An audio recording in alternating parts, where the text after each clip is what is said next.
Salut, j'espère que vous allez bien. Bonne année tout le monde. Je vous souhaite une très bonne santé. Je vous souhaite un très bon budget et beaucoup de cuisine maison. Je vous souhaite tout le bonheur qu'il peut y avoir. J'espère en tout cas que pour vous cette toute première semaine de janvier se passe bien. Moi, ça va très très bien. Je vous retrouve pour quelque chose que j'adore chaque année, chaque début d'année, c'est la même chose. Chaque début d'année, on se fête l'épiphanie, c'est-à-dire on tire les rois et les reines avec la galette. Et oui, la galette des rois. Alors j'ai déjà fait 2 vidéos sur les galettes des rois les 2 années d'avant. Je vous mets quelques extraits et n'hésitez pas aussi à aller les voir. Il y a les liens sous la vidéo. Dans la description, je vous mets quelques extraits.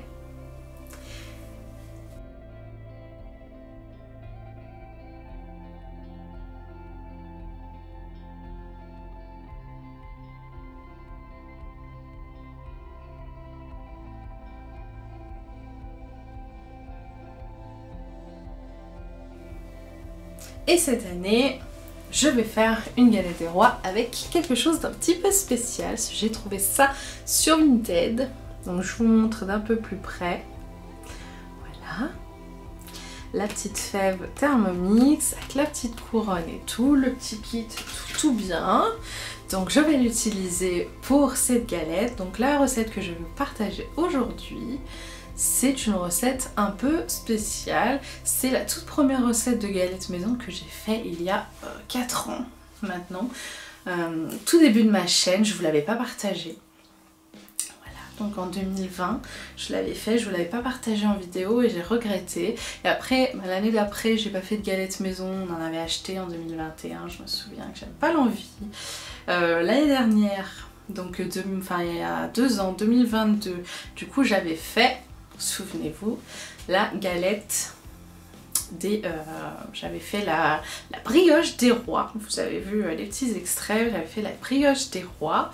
Et l'année dernière, donc janvier 2023, j'avais fait galette cerise noire et ça on s'est vraiment régalé.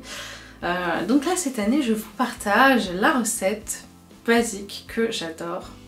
Et oui, bien sûr, nous, avec le chéri, on n'aime pas la frangipane classique. Voilà, la frangipane, on n'est pas fan. Le chéri, l'année dernière, m'a dit que lui préférait la frangipane mélangée avec un peu de crème pâtissière qu'il préférait. Donc j'en avais fait une comme ça. Honnêtement, j'ai pas aimé. Moi, personnellement, j'ai pas aimé du tout. Lui, oui. Moi, non, j'ai pas aimé. Donc voilà, c'est un peu compliqué, mais sachez que la frangipane classique, non, jamais j'en ferai. Vous en verrez pas sur cette chaîne, malheureusement. Mais sur Thermomix, il y a pas mal de recettes de galettes de toutes sortes, même des au chocolat que j'ai jamais testé.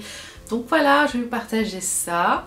Sachez que ce week-end, du coup, en fait, on a fêté, ce que vous le voyez le lendemain, donc le samedi, on a fêté l'anniversaire de ma maman et que j'ai fait pour l'occasion une galette des rois, la cerise noire encore et un poirier. Donc comme vous avez vu, j'espère que les 2 dernières vidéos de 2023 vous ont plu. Il y avait la bûche au marron qui est sortie le dimanche 24 décembre, oui, ma bûche au marron avec Thermomix, et les gâteaux d'anniversaire 2023. Vous avez pu voir plein de merveilleux gâteaux et à la fin le poirier pour les 70 ans de mon papa, voilà.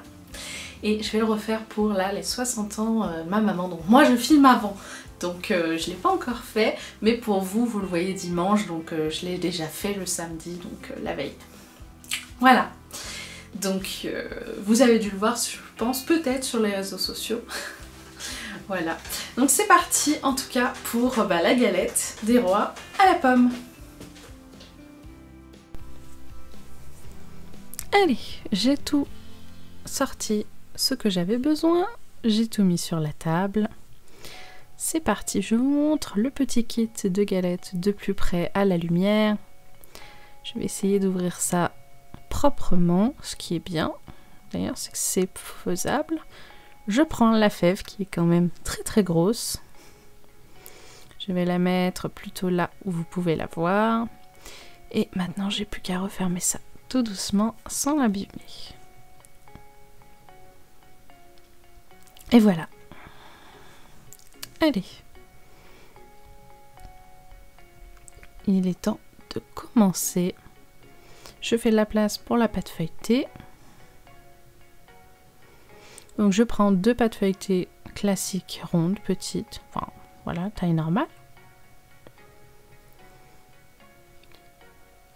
J'en déroule une, donc moi je ne fais pas la pâte feuilletée maison, c'est un peu trop compliqué pour moi.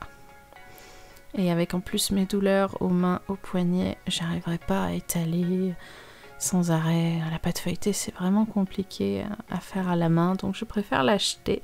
Alors, dans la recette, normalement, ils font faire la pâte feuilletée et la compote de pommes. Moi, la compote de pommes, j'en fais régulièrement avec Thermomix, donc j'en avais déjà dans mon frigo. Mais si vous n'en avez pas, bien sûr, il faut la faire.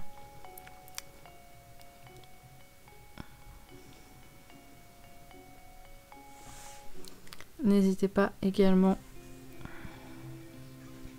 à aller voir toutes les autres recettes disponibles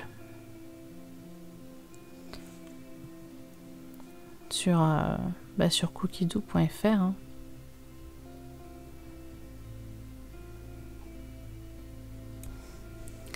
J'étale bien la compote sur la pâte. Normalement, il faut environ 500 g de compote dans la recette. Donc ça fait presque tout mon pot.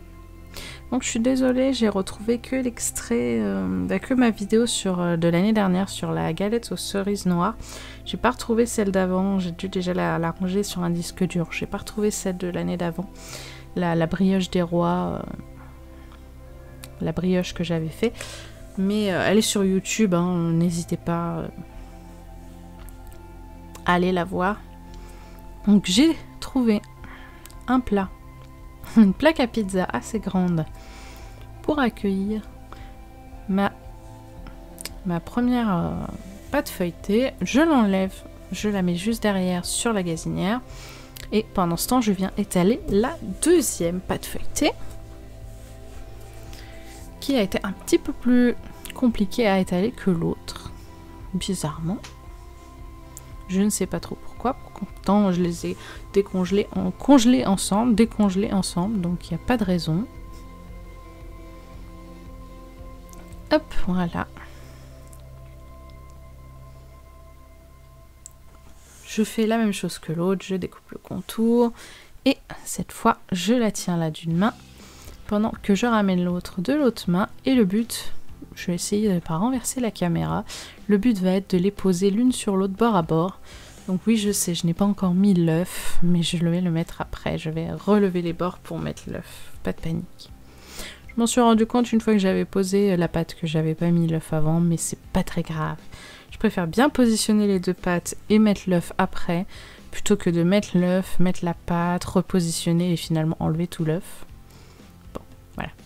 Je fais dans l'ordre qui est plus simple pour moi. Chacun fait les étapes dans l'ordre qu'il veut. Donc, un mélange comme demande la recette d'œuf, un œuf et du sel. Donc le sel pour bien aider à souder correctement la pâte. Donc j'ai laissé un petit rebord de la compote, vous voyez, c'est tout le rebord qu'il va falloir badigeonner d'œuf, un mélange œuf-sel. Et ensuite je pourrai souder la pâte correctement. Hop, c'est parfait. Je garde le reste de l'œuf pour après, parce qu'il va falloir badigeonner aussi le dessus pour pas que ça crame. Voilà. Hop, là je repositionne tout bord à bord correctement.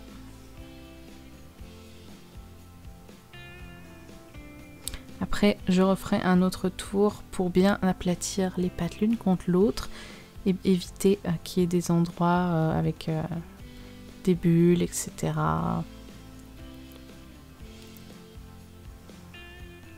Mais normalement, ce qu'il faut, c'est qu'il y en ait celle d'en dessous soit plus grande que celle d'en dessus.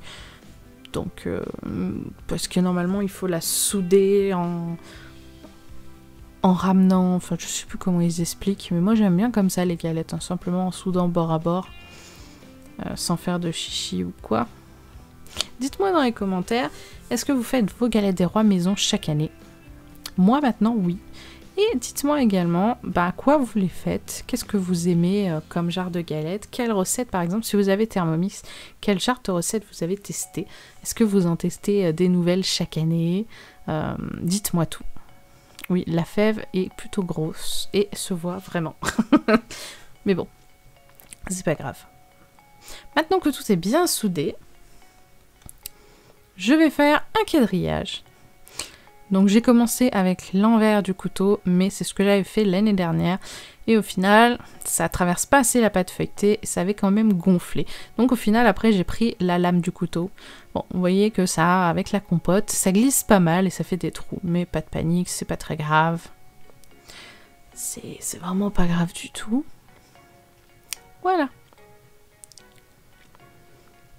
Ce qui compte, c'est que la pâte feuilletée ne gonfle pas. Maintenant, je peux badigeonner l'œuf mélangé avec le sel partout. Partout, on badigeonne bien partout la galette pour pas qu'il y ait de cramer. Voilà, il faut bien que ça dore sans cramer. N'hésitez pas à bien en mettre, à en remettre à des endroits où il y en a moins. Et c'est parti pour le four. Donc une fois, voilà, regardez comme elle est bien dorée. Donc peu importe le temps qu'il y a marqué dans la recette, ce qui compte c'est qu'elle soit bien dorée et pas cramée. Vous voyez, il y a des espaces un peu ouverts où on voit la compote en dessous, c'est pas grave du tout. C'est pas, voilà, vous n'êtes pas des cuisiniers professionnels, ça va pas être vendu en pâtisserie, c'est pas grave. Ce qui compte c'est qu'elle soit bonne et qu'elle soit pas cramée. Voilà. Donc maintenant je vais la laisser refroidir tranquillement avant de la couper, parce qu'elle est encore chaude. Voilà. C'est très rapide, hein. Vous avez vu ça? Donc, bien une bonne demi-heure, presque une heure après, je coupe la galette. Donc moi, je sais où est la fève, hein. C'est moi qui l'ai fait, la galette. Je sais exactement où est la fève, et je parie que vous aussi. Cette fève Thermomix est vraiment énorme, et a fait une bosse énorme. Donc je vais couper deux parts, une pour le chéri, une pour moi, et on va se régaler.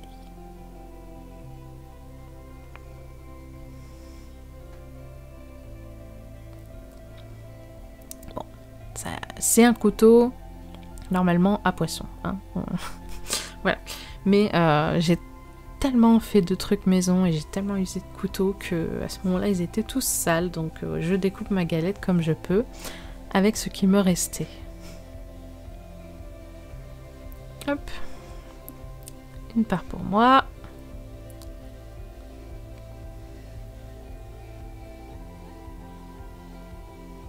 Et voilà. Parfait. Je vous montre ça de plus près. C'est pas une galette très épaisse par rapport à la frangipane. C'est sûr que la frangipane est un peu plus épaisse. Si vous aimez les morceaux dans la compote, n'hésitez pas à... Oui, la fève est là. N'hésitez pas à mettre des petits morceaux dans votre compote. Moi, j'aime pas du tout. Mais voilà. Et voilà, j'espère en tout cas que cette vidéo vous a plu. J'ai laissé la petite couronne dans son emballage parce qu'au final cette recette c'était juste pour nous. Donc il n'y avait pas de raison, mais si j'avais utilisé ce kit par exemple pour la galette des rois à la cerise avec ma maman, j'aurais pris la couronne aussi. Alors ce que j'avais pas fait gaffe au début, c'est qu'il y a une petite recette derrière, donc de galette des rois à la crème d'amande. Voilà. Je pense qu'elle doit être sur Thermomix aussi, hein, c'est possible, mais là ça sera pas très net. Voilà. Recette pour TM5 et TM6, donc je ne sais pas en quelle année ils ont vendu ça, mais je les ai pas achetés chez Vorwerk, hein, je les ai achetés sur Vinted d'occasion comme je l'ai dit. Mais vu qu'il y avait déjà le TM6, ça doit être récent. Mais en tout cas, je suis très contente d'avoir pu trouver ces petits packs de fèves, parce que j'adore Thermomix. Et puis surtout, je vous ai pas montré, je crois qu'elle doit être dans la vaisselle, mais pour Noël, j'ai eu une nouvelle spatule Thermomix. Parce que vous le savez, je vous l'avais déjà montré plein de fois. La mienne commençait à se déchirer à se fendre en fait. Et j'ai une toute nouvelle spatule, donc je suis super contente. Il va falloir aussi plus tard que je m'achète un deuxième fouet parce que ça c'est chiant quand je fais des gâteaux fouettés. Par exemple là le poirier par exemple, il me faut le fouet pour faire la ganache, donc pour le biscuit. Et après il faut que je le lave parce qu'il me refaut le fouet pour la chantilly. Le problème c'est que le fouet c'est assez chiant à laver, il y a plein de petits interstices et tout. Si vous avez Thermomix vous savez très bien que laver à la main le fouet c'est vraiment chiant. Donc bon, plus pratique pour faire des gâteaux comme ça pour les anniversaires et tout, c'est d'avoir un deuxième fouet, c'est mieux. Mais bon, ça ce sera plus tard, voilà, je vais attendre un peu plus tard. J'espère en tout cas que cette vidéo vous a plu, n'hésitez pas comme d'habitude, le petit j'aime, le petit commentaire pour soutenir la chaîne.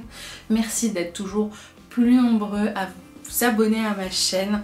En tout cas, je vous souhaite plein de belles aventures et plein de belles découvertes en 2024 sur la chaîne La Cuisine d'Elo. N'hésitez pas également à me suivre sur les réseaux sociaux, surtout Instagram où je poste quotidiennement pas mal de choses. Et moi, qu'est-ce que je vous dis? J'espère que ce week-end vous avez bien fêté l'épiphanie. Vous pouvez même en faire des galettes la semaine prochaine. L'épiphanie, c'est quand on veut, les galettes des rois. On peut en faire pendant 2 semaines si on a envie. La cuisine maison, c'est toujours bon. Et voilà. Je vous dis à dimanche prochain. Je vous retrouve sur les réseaux sociaux d'ici là et bisous tout le monde!